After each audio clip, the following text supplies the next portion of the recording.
G'day and welcome back to the Talking Leadership TV podcast series. Thanks for joining us again. My guest today is Belle Binder. Belle grew up in a low-income community housing environment and faced a multitude of challenges. However, she was determined to rise above her circumstances and pursue her dreams. She ventured out into various industries and developed a diverse skill set. It wasn't until she discovered the agriculture sector that she truly found her calling. Belle felt a profound connection to the hardworking individuals who cultivated the land and became inspired to contribute to the improvement of their workplaces. In 2023, she was both humbled and honoured to be named the AgriFutures Rural Women's Award state finalist in Tasmania and to receive the AgriFutures Encouragement Award for Tasmania at Parliament House in Hobart. With the support of the grant that accompanied the award, she developed the Calm Your Farm workshop, which aimed to further promote positive workplace cultures within the agriculture industry. Upon receiving an accurate diagnosis and starting medication for her own mental health, as well as obtaining support for her dyslexia, she gained a broader understanding of mental health challenges. Belle is grateful for the opportunity to make a difference in the lives of others, despite the challenges she's faced. I'd like to thank you for joining me, but enough from me. I'll hand over to our guest today, Belle. Your business leadership pathway, what does that look like? Well, I actually am not a farm girl. I feel like I owe it to everybody to say that straight up. So 3 years ago, me and my husband were actually looking for businesses that were for sale that were in distressed, and we have our own individual sets of skills that we could bring to the table to make them successful again and then resell them. So that was our headspace roughly 3 years ago. And we came across a labour hire company in farming. It was run by an old retiring couple.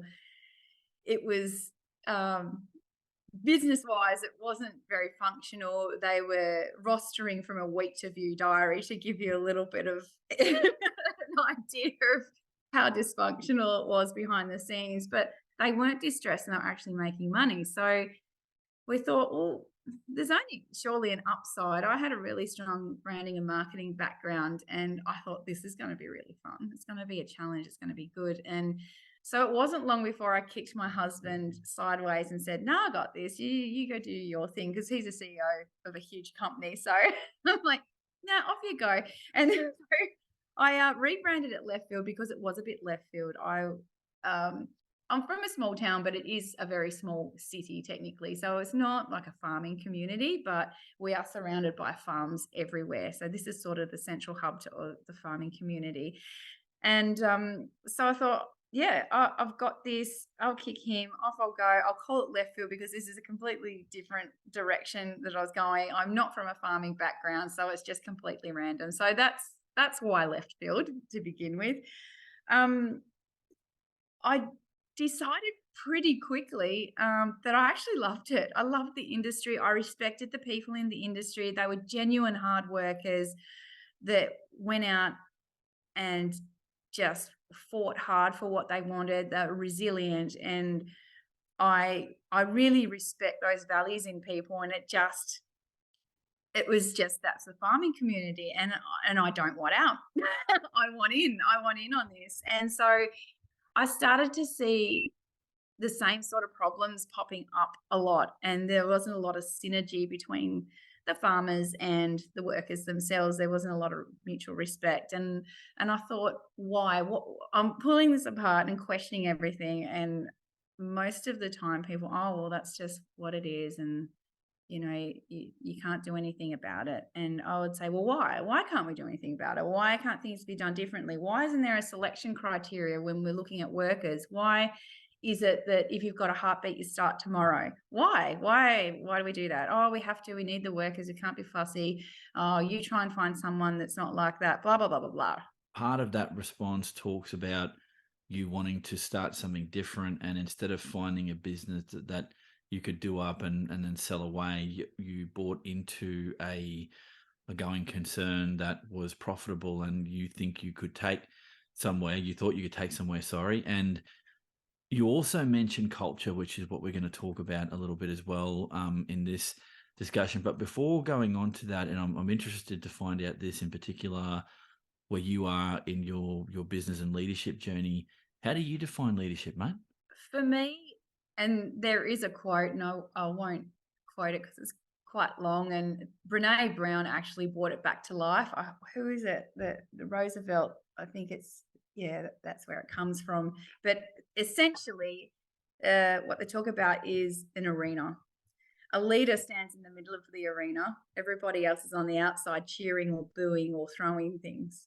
And so for me, a leader is the person standing in the arena, willing to be hit and still standing there and still going strong.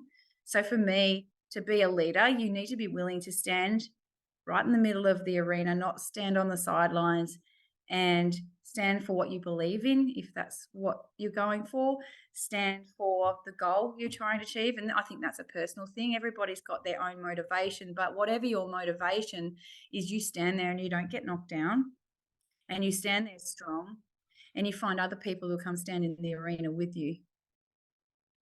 That makes a lot of sense, and it's I don't necessarily view that as an isolating thing. I think when you decide to No. take the step to be the person who's going to call ultimately the shots at the end, by that I mean decision making, then yeah, it's got to be you on your lonesome, and that has its benefits and its cons, I guess. I want to explore this a little bit more if we can. I don't know if this is the right term, and you can correct me if it's not, but it sounds like you, in some ways, tried to disrupt the way you recruited people and the way you engage with the workforce that you wanted to engage with. And I heard the word "why" a lot of times at the start of this discussion, and it's not a bad question to ask, but in asking that question, did you dig up some things that you found good, bad, and ugly, or was it a complete new area for you to learn in? Like, what did that look like for you, Belle? It it ruffled feathers, I can tell you that. To the point where I think some people were getting angry with me. They did. So I even people that were applying for farm work when I was initially doing this, in the early stages 3 years ago, it was basically, "How dare you? Oh, it's just a farm job." I would literally have people apply and go, "It's just a farm job. Why do I have to do X, Y, Z?" So it wasn't long before I got a name for myself, but I actually, that motivated me more. It's like, well, that's the sort of person I absolutely don't want in my culture. This is great. This is working perfect because it's weeding all those people out. And the more questions I ask, the more it annoys those people, and it's doing my job. It's not wasting my time. This is fabulous. I did find that there are a lot of Centrelink box tickers applying for farm work. And so that was the first thing I did. How can I make it so annoying for those people that they can't be bothered applying for a job at left field? So that's actually where it stemmed from. How do I get rid of these tie kickers so they're not wasting my time? Yeah, sure. That's understandable, given you want to make a success of what it is that you're doing, and not wasting your time or potentially wasting their time, because you're not Hmm. there to fulfill some other role other than to provide a decent place to work. I really want to unpack this a bit more if we could. Now, Hmm. when you talk about culture, and there's a lot of literature around what good culture looks like, what bad culture smells like, and sort of everything in between, do you think when you started the business that you started, that you wanted to create a culture that was more reflective of you at its core, or did you try and adapt the culture that was there? Because you said there was some pushback, and I'm not going to ask you who pushed back, because that's not the tenor of the podcast, and this is about you. So I want to pick your brains if I can. Was it a shift to a new culture in your mind? Was it an adapting of what was there, or was it something else? To begin with, I had to make myself run the business as is for a year. I made that deal with myself. I made that promise because I'm a fast mover. I literally do things yesterday. I haven't met anyone except my husband that can keep up with me, which is a good thing in business. It means I'm at the front foot usually. But I promised myself, do not, as much as you're going to be so tempted, I know you're going to, you can build it up in the background, ready to go, boom, once that year's up, but you cannot make it look or feel any different for anyone for a year. That included workers, clients, and all employees in the business. So I promised that I wouldn't change it what that gave me was insight on the reality of where things were at. So that kind of gave me a starting point of understanding the industry. I knew nothing about the industry, so that was another strategy around keeping it like that for a year. It was also around the clients and the employees building that trust with me that I'm not coming in like a wrecking ball and going, wee, because I would have. And that would have been too scary. I probably would have lost clients because it's too different. So I stayed like that for a year. Great advantage of that, like I said, was to understand the dynamics. And what I noticed was I wasn't being respected, and this is going to sound sexist, but I think it was because I was a girl and I thought that I might have to prove myself. I look much younger than I am. I'm 42 next month, and I know I don't look it. So I probably from the outside look like some young girl that doesn't know what she's doing and she'll fail. So I felt like I had to, yeah, I probably felt like I had something to prove in the early days. I'll admit that. And I think people were surprised because I am, would say I'm a very strong personality and I can stand on my own 2 feet and I have a very strong sense of right and wrong, understanding that there's grey areas. But if I feel like something's not right, I will do what it takes to make it right. And that I was happening with the people that I had bought alongside the business. So I would say, if I'm really honest, maybe 2/3 to 3/4 of the employees are people I wouldn't employ today. And I knew in my heart that this isn't what I want. And I need to start getting rid of the really poisonous ones, otherwise it's going to go down real quick. So there were some key people that within the week they were gone. And then it just snowballed from there. I started to see the effects, cause and effect of certain personalities, certain decisions people made. I made decisions to get rid of clients that weren't aligning with my values, or I wasn't getting the respect that I was giving them. Respect's really important to me. I think that's extremely important in culture. It's extremely important in your client relationships as well. It goes both ways. So yeah, it was a very big cleanup phase in the first year. That was the only thing that people could see that was changing was I've decided that that's not something I want while I'm leading it. And after that year, then I could go gangbusters. I put in systems. You just went nuts. And the criteria and all those things. Yeah, two things stand out, and thank you for that response.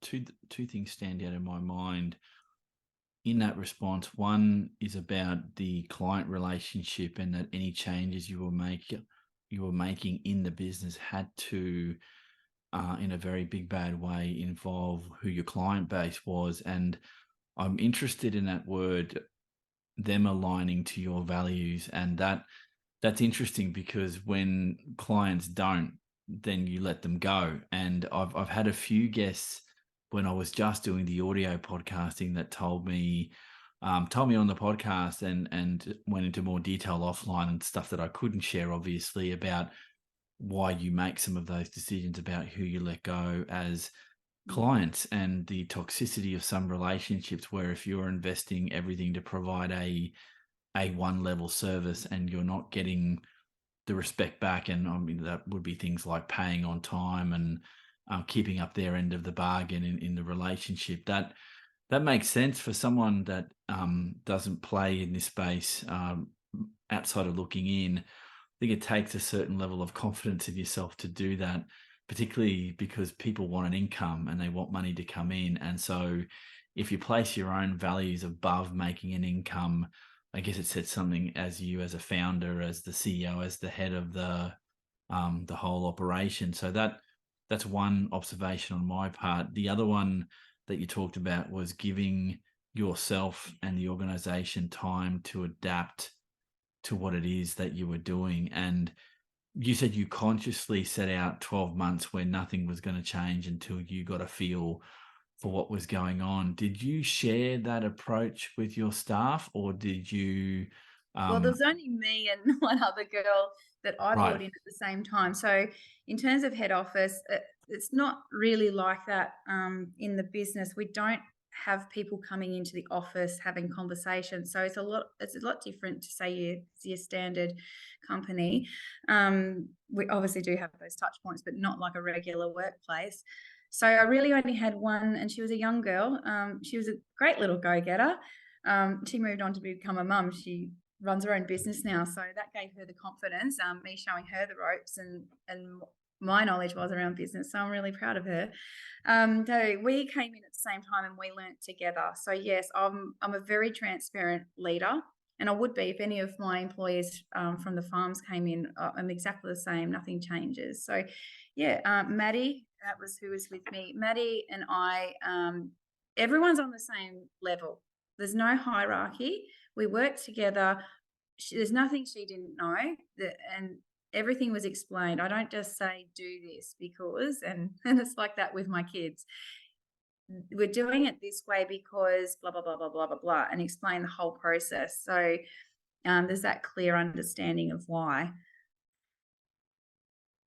So sharing sharing that workload, I guess, means that you don't have to take everything on yourself, or at least be in your head on your own.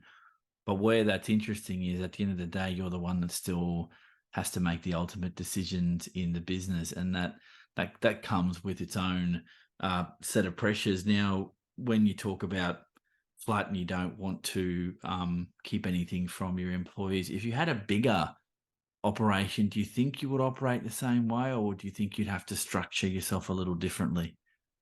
Oh, I don't think you'd have those touch points. And say if you had your upper management and your middle management and your people on the ground, you'd probably be dealing directly with your upper management because they then have their team under them. But with those direct managers, then yes, absolutely. I think it's really important to have that transparency. I don't think you should be hiding anything because the more they understand, the more they can see the big picture on anything that's going on in the business, and the more they can contribute. They might have a different viewpoint on it. They're working with different people in their position. They've got a different personality, different perspective, all of those things. And that would be a real shame to waste another perspective in a room if you're not sharing it. And you can't build trust if you don't have transparency. How are they going to trust me, or how are they going to feel that I've got their back if I'm not being upfront and honest and transparent with them? I mean, my poor mother always used to say I'm a bit too honest and I don't have to say everything that's in my head. But I am a very open book. I'm transparent. I say it how it is, and I try to be really nice about it. But sometimes it's a little bit raw, I guess. But yeah, I don't think I could live any other way, and I think it has its benefits. Some people, some leaders I notice are too scared to be that transparent. I'm just not, and if that scares people, then they're probably not aligning with how I lead, and it's probably best that they go and go with another company that leads differently. And yeah, that's how I always operate and how I always plan to operate. I couldn't imagine doing it any other way. Yeah, it sounds like it. I want to ask, because you've given some hints to the next area that I want to talk about, if we can, is about leader capability. So you talked about honesty, transparency. What other capabilities for you in your travels, as you've morphed into the leader that you are, and the founder that you are? What are the key leader capabilities from your perspective, mate? Well, it's definitely that trust, trusting that they know I've got their back and that they've got mine. I did an interview earlier this morning for, I think will be a new team member because our values align, and that's the greatest foundation of all. You can teach the rest. Um, I said there's no bitchiness in our company. We're very transparent. If there's an issue, we discuss it and we come to a resolution. I'll always explain where I'm coming from and why and how it links. And I want everybody to feel like they're a contributor because I don't know everything. No one knows everything. And the more brains we've got around the table, the better. Like the outcome is that's the only thing I focus on is the outcome for the client and the employee. I feel like we've got two sets of clients in a way, because if we don't have them on board and they're not happy, then we have nothing. I don't care about KPIs. I have no KPIs. I don't have a sales team. They don't exist. I have a team that goes and looks after our clients and see how we can help. That's it. They don't have to meet targets. There's none of this. And I think once you introduce targets, then things become disingenuous. They become data driven. You start making decisions that aren't based on the best outcomes for the client or the employee, and it just gets yucky, and it's not where I sit. So, yeah, communication, trust, and transparency. I think they're all extremely important. You've got to have trust both ways, respect both ways, communication always be excellent, open, safe. Got to be safe to communicate and have that space to be safe. And the transparency both ways. So I be transparent with you, you be transparent with me. Let's not be passive aggressive. Let's just say it how it is. If there's an issue, let's work through it. There's always a solution or a compromise. And I think without those things, you've got a disaster. It's got to be centered around people all the time. Yeah, I was going to ask, and again, thank you for that response. Makes sense given how you introduce yourself to the podcast. One thing of interest to me is, do you take time when you need to? And I'm not saying that this has to be a daily or weekly thing, but when you need to reflect on how you're leading the people around you, and how you're leading your business forward. Is that part of your practice, or do you take the position that you're that open and you'll talk about almost anything to do with your practice, that you really don't need that reflective time on your own? Do you find yourself doing that, Belle? I don't really know. Every now and then I might see the start of some issues occurring. So I might notice, oh, there must be a bit of lack of communication there, because I can just see a tiny little bit of frustration in either body language or written, because we have different people in different places. So a lot of ours is over video call or messaging services. So I nip things in the bud very quickly. So I'll address it either with individual, or I'll say, hey, I think it'd be worthwhile if we catch up on a video call and just work through this, because I can see that it's not working very efficiently, or there's a little bit of frustration on both sides. So it doesn't happen often, but I am always watching, because I do like to nip things in the bud. If they fester, it's like, it's not good. It spreads really quickly. So yeah, I nip it in the bud. I'll notice, yeah, I'll be watching, I'll be noticing, but in terms of me reflecting, ah, that's I'm always thinking, what can I do for other people that's of a benefit? So I'm always pushing people right to their limit. I was talking to one of my colleagues earlier, Jason, and I said about pushing to limit, and he said, "You pushed me off the cliff." And I said, you've come so far though. Your self-confidence is incredible. You're tech savvy now. I know I pushed you, but it's because I knew I'd get away with it. And it was nothing to do with me, and it was everything to do with you. And you're beaming. You're absolutely beaming. So, Belle, final question for you. Hmm. The nature versus nurture question. Are leaders born, or are they made? I honestly think it's a little bit of both. If I think about my upbringing, it surprises a lot of people that I grew up extremely poor. uh, Housing commission, surrounded by poverty, substance abuse. The whole street was, in all the families I interacted with, it wasn't a great environment to grow up in. There weren't careers, there wasn't leadership. So you would think that that's not the ideal environment, to produce anyone that's going to lead anything. But I think there were definitely personality traits that helped with that. I was always labeled as bossy, um, saying what I thought. So that's probably helped me be a strong female leader. It's also given me some other labels along the way, but it's a little bit, I think, more difficult when you're a female with those traits. They're sort of admired when you're a male, but when you're a female, you get sort of labeled probably negatively. But I couldn't help myself. My poor mother tried. She's very introverted and conservative, and here I was extroverted, saying whatever came out of my mouth without thinking. So if it didn't work for her, it was probably a pretty strong trait. So I do think that has helped. I did take on leadership roles in high school. That is because I was the nerd that nobody liked. Nobody believes that either. But in the 90s, in the early 90s and mid 90s, computers weren't a thing. There was a computer lab and it had maybe 10 computers in it for the whole school.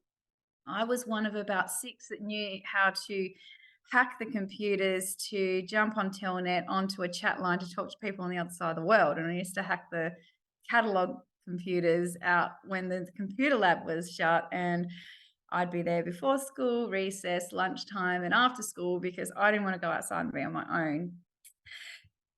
So I put all my spare time into doing stuff. So I was canteen monitor, I was library monitor, I was peer support leader in grade 10, which meant you led a group of grade 7s in helping support them with their self-esteem and just generally at school making them feel happy and comfortable and like they had the tools to survive grade 7, I suppose. And I thrived in that role, but it never really occurred to me that I was leading.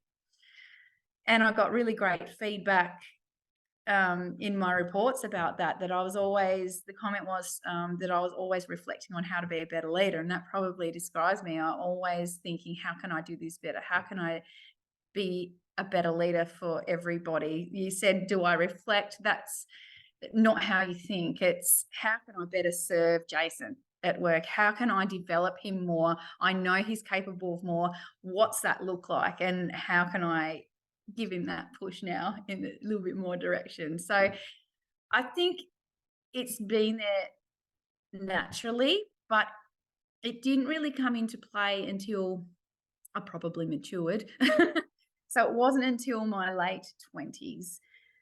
I was a little bit of a horrible employee. I would chuck sickies all the time. I just wanted to party on weekends. This is the start of my working, we'll say, career. It wasn't really a career. Entry level jobs. I would party. I would pull sickies. And when I was at work, I didn't have great work ethic, which you'd never imagine it now. But in my late 20s, something just clicked, and I thought, I don't want to do this. I don't want to be like this for the rest of my life. I'm going nowhere and I'm not contributing. I'm just not being a contributor. And my self esteem was really low. And I think that was from the things I experienced growing up. And it made me make decisions that I wasn't so proud of. And I decided I wanted to make something of myself. And so that's when I began my entrepreneurial journey. I started to work for myself on a really small scale, sole trader, and it just sort of snowballed, I guess, from there. And I got a taste for that. And I loved doing things my way. No surprises there. I loved having that control because I could see where it needed to go. I worked quickly and I could get things done really quickly, and it was easy for me. I'm like, why is everyone way back there? I entered an industry and I'd be like, boom, off she goes, and everyone's still here.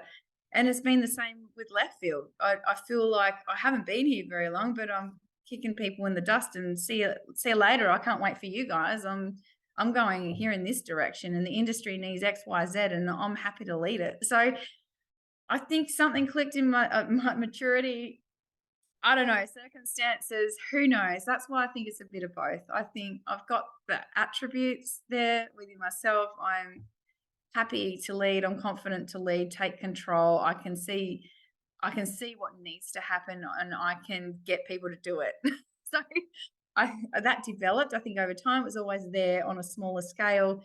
It grew as my confidence grew. Like I said, I had pretty low self-esteem, made some pretty crappy decisions in my younger days, in my teens and 20s. But I think once that maturity hit and that confidence grew, then so did everything else till I got to this point where I really ran a big company on my own for the first time, which is left field. This is the first time I've had employees.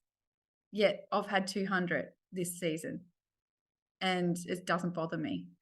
So I'm not intimidated by it. I'm excited by it. I'm energized by it. And yeah, if I had the right people that fitted my values, then I could grow so quickly. But because I'm very protective of how I want it to grow, I've got all the patience in the world. But if I had the right people walking with me and in it the same as I'm in it, not so much the commitment. You can't be as committed as the owner of the company, but you're standing there with me, you're motivated, you see the vision. Yes, let's do it. Man, I could be Australia wide tomorrow nearly. I've got I know how to do it. I've got the motivation, I've got the drive, I've got the energy. I just need the people. That's the only thing holding me back is finding the right people to jump on the left field train. That concludes the podcast, and I'd like to thank Belle for sharing her leadership pathway and insights with us today. Our next podcast guest is Dr. Leah O'Million Hodges, who will be talking to us about leadership and communications. So please have a great day, rest of your week, and we'll catch everyone on the next episode of Talking Leadership TV.